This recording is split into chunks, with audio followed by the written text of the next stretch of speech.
Hi guys, welcome to my channel. Dito po tayo ngayon sa bahay ko sa Lucena. Dito kasi sa Lucena guys, wala kaming tubig ngayon na nagsusupply dito ng tubig sa amin.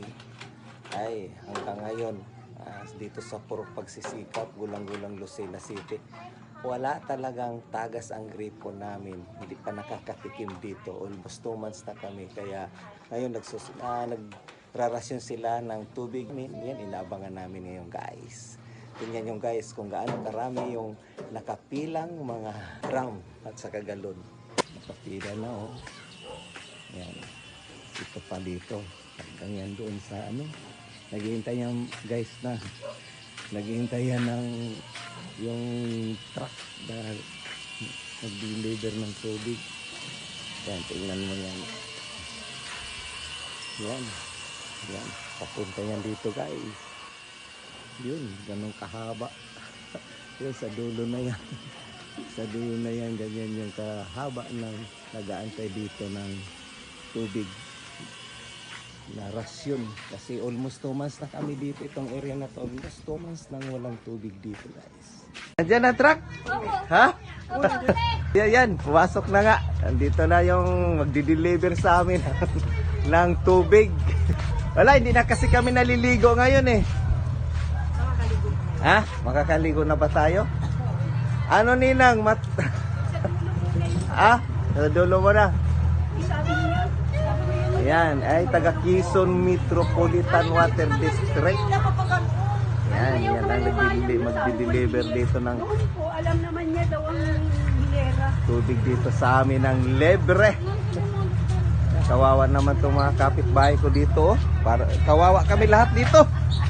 Oh, antay na yung mga hanggang sa dulo yan. Diyos ko, my God. Pati kayo nagpupuha ng ano ang masusunod siya. Hanggang sa dulo ng nandiyan na yung ano namin. Di-deliver dito sa Purok Pagsisikap.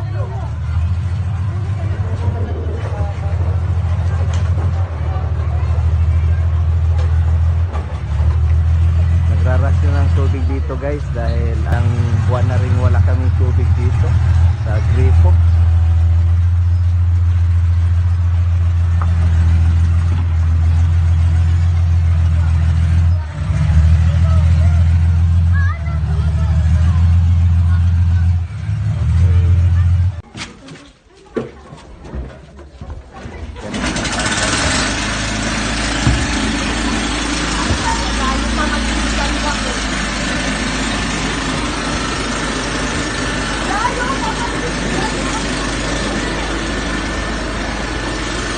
Malakas din pala eh.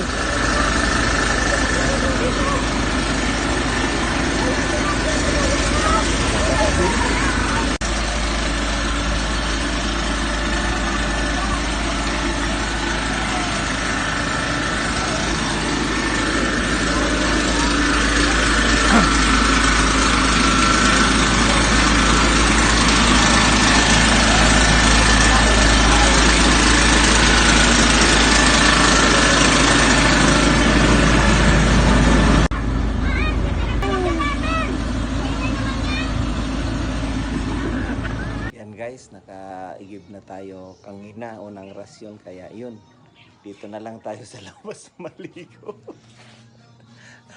Yes guys, yun, nakapila na tayo ngayon pero kanina nakaigib na tayo ng tubig. So guys, papaalam muna tayo. Ito pang inyong kayan tayo si Mil Ramo po. Thank you and God bless.